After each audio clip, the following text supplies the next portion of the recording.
My fellow citizens and residents, may the Lord grant each of us a successful new year. For our country as a whole, I wish that 2017 will be a year of growth and resilience. Growth and resilience are not ends in themselves, but they are critical to our socioeconomic security, the provision of high-paying jobs, and new opportunities for our young people in particular. In 2017, your government will work steadfastly for you. We encourage our people to work smartly, to seize opportunities and empower themselves. Working together constructively and in unity, we will accomplish much and build on the strong foundation laid over the past 23 months of our administration to make our country better and fairer for all. As a nation under God, we give Him thanks for the record successes of the last 23 months, including our presiding over one of the most buoyant economies in the OECS, CARICOM, and ECLAC. We look forward to improved performance, which will benefit all of our people. Our fiscal surpluses have paved the way for us to pay off the former government's debt contracted with the International Monetary Fund, IMF, in 2011. Over the first 14 months of my administration, the sum of EC, $117.1 million, was spent towards repayment of this IMF debt.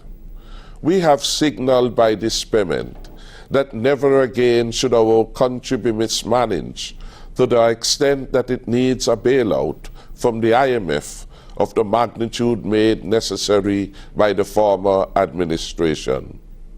The pain of that adjustment to the squandermania and profligacy of the bygone administration will not go away easily.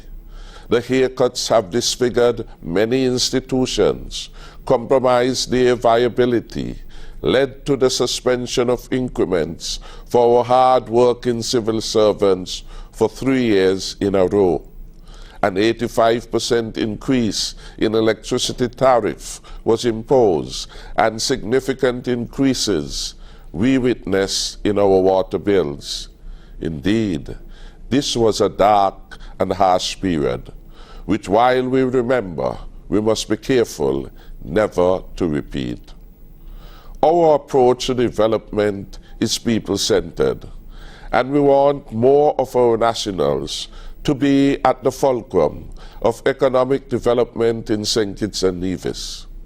We have taken the unprecedented step of committing structured financial resources to support micro and small businesses to the tune of EC $35.4 million. This is the largest amount ever mobilized for small business entrepreneurs in this country. Over EC $30 million will be available from our Fresh Start program, which will lead many out of poverty and towards the path to greater financial security. The Development Bank, with the strongest and most reliable network of dealing with the small business sector, will take this Fresh Start initiative forward in collaboration with our National Bank. My government understands that it is not just about balancing the fiscal accounts of the country, an exercise over which we have done ourselves very proud. We have managed St. Kitts and Nevis so far with prudence. We have managed the future. We have managed with the future in mind and the building of resilience as an imperative. We have not only balanced our books, but beyond this, we have achieved record surpluses on the recurrent account the overall account, and the primary account. Important as that balancing is, we are deeply concerned about helping our people to balance their lives. In sum, for us, we are more than an economy. We are a society. And as we attempt to shape the society of which we can all be proud, we encourage others to work with us to make St. Kitts and Nevis strong, united, and harmonious. In this regard, my cabinet has reached out to our religious leaders to play a stronger role in building a society sturdy in its faith, sure of its moral imperatives, and unabashed in terms of the preeminence of God in national life. I look to everyone of faith, particularly our Christian leadership, to take an active part in bringing our people together, inspiring community spirit, and engendering a keener sense of holistic well-being. When people work together, they live better together. Let the bonds of enduring friendship and collaboration become the glue that holds our society together, because we know where there is cohesion, there is progress.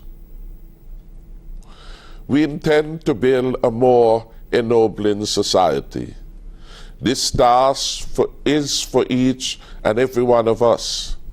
Parents must rise to the challenge of providing for their children, and by their instruction and example, guide them on the path to responsible and productive citizenship.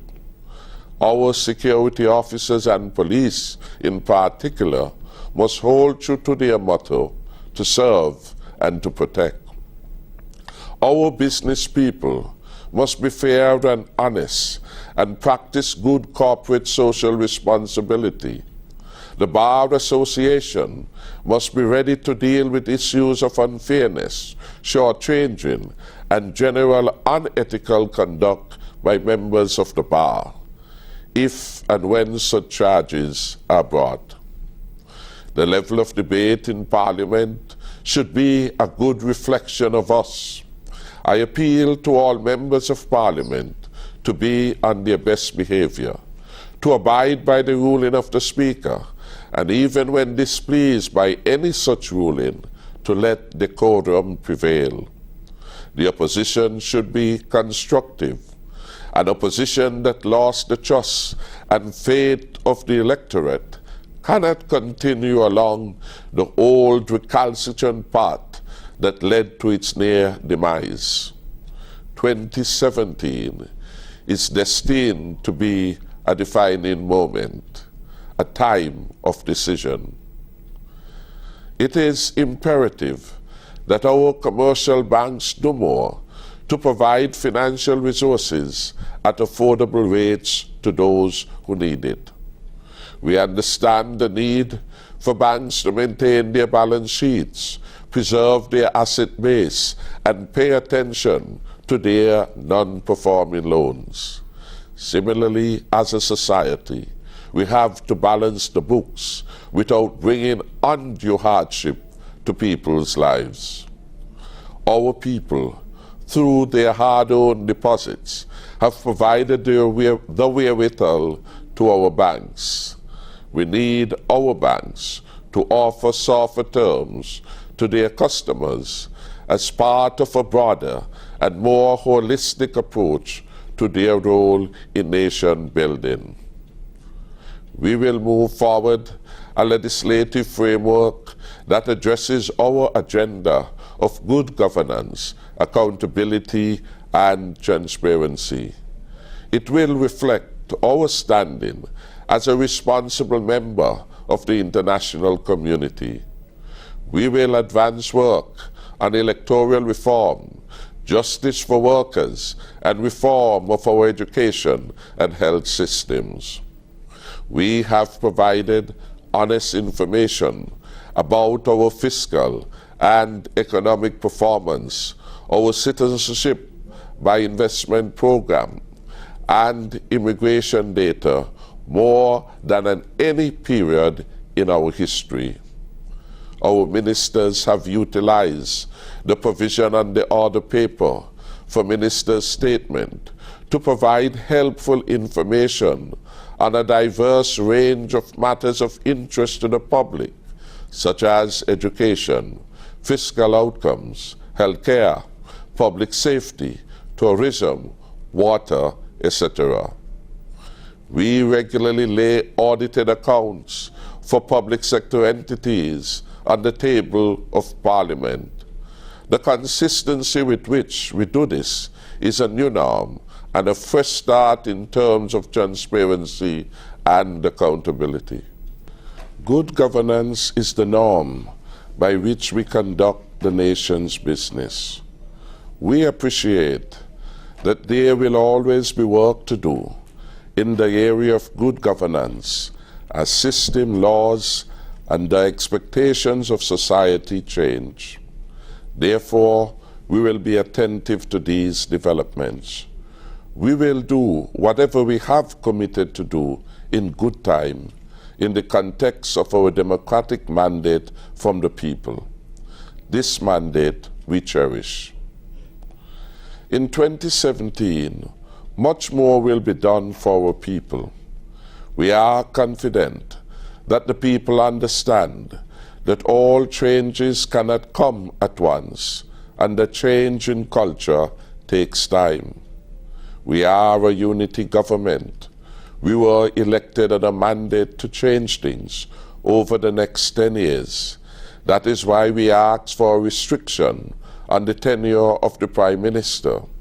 Within 10 years, the first Prime Minister under a Team Unity administration would have made an indelibly positive mark on our country, facilitating successive two-term tenures to others in the leadership of Team Unity. We have made a commitment and we will never renege on it. The transformation that we are making will redound to the benefit of the next generation. We ask for the continuing support, prayers, and confidence of the public.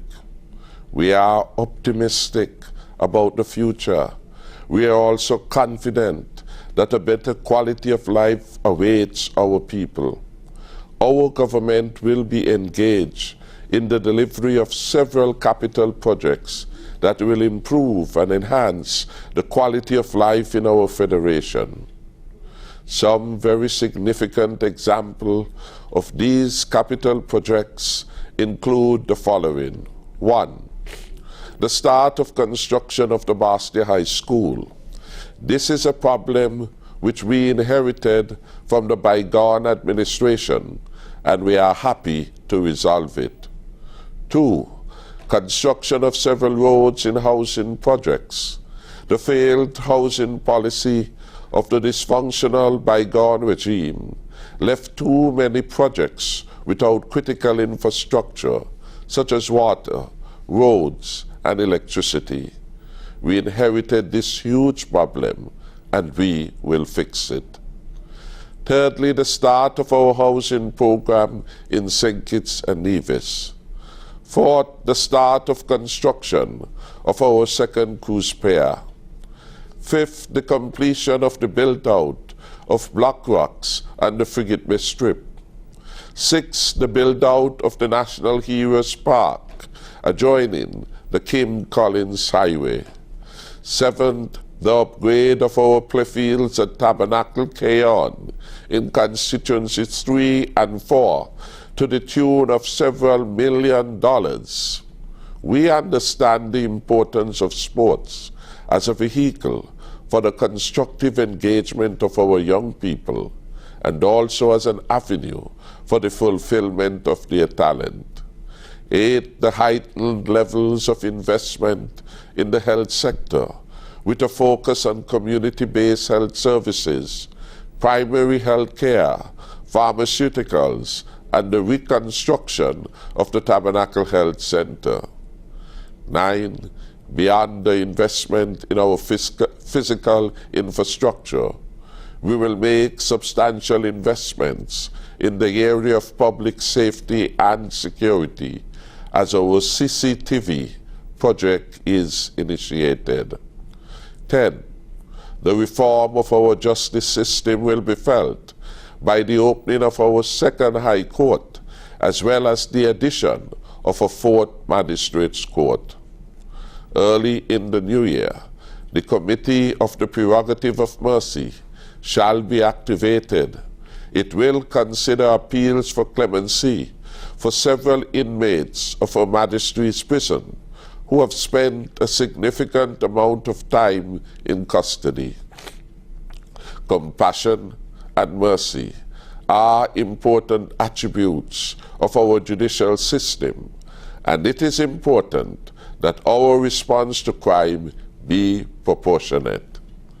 In order to build a sustainable society that creates the right legacy for the future, we will review our policy framework so that we tackle more effectively those factors that cause our young people to become disengaged from society. We want them to have a better quality of life and become productive citizens. Our National Drugs Council will pursue anti-drugs programming in order to prevent criminality and the harming of our young people. Every effort will be made to increase the participation of our young people in the peace and prosperity of our country. We shall take training, job attachment, and job support to a higher level with the inauguration of the STEP. This will allow for a more effective and efficient delivery of genuine skills training and empowerment programs. We will provide special support to our physically challenged, our aged, and infirm citizens and residents. We salute our footballers who in February 2017 will be engaged in decisive CONCACAF matches. We anticipate that they will excel and do us all proud. It is crucial that we build resilience across the economy if we are to compete successfully against a backdrop of international changes and uncertainty. For example, the advent of Brexit, the de-risking of banks, terrorism, and other emerging threats to our economy and our way of life here in the Federation. We recognize that enterprise is the engine room of the economy and has the potential for job and wealth creation. The Chamber of Commerce and Industry, therefore, also has an important role to play in identifying potential export markets and providing the relevant support to assist businesses to get to market. We will pursue a national consultation on growth and resilience in the first quarter of 2017, and our private sector ideas and programs will be given good consideration by my government. We look forward to our diaspora playing a more constructive role in 2017 and beyond. We will invite representatives of this community to participate in our national consultations.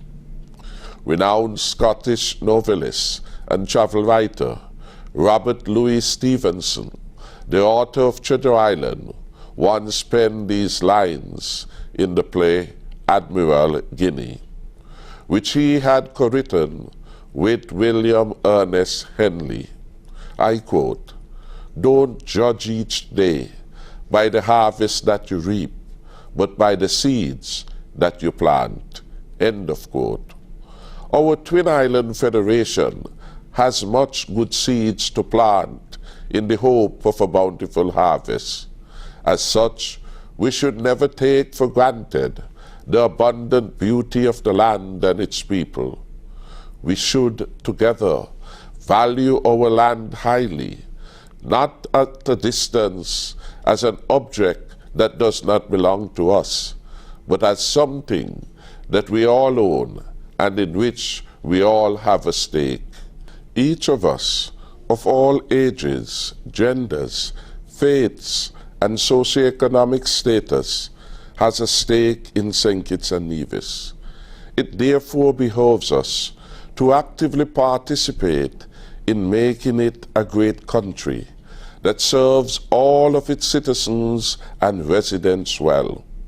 We must take as our example the biblical character of the Good Samaritan, who chose not to cross the road and ignore a fellow traveler's pleas for help.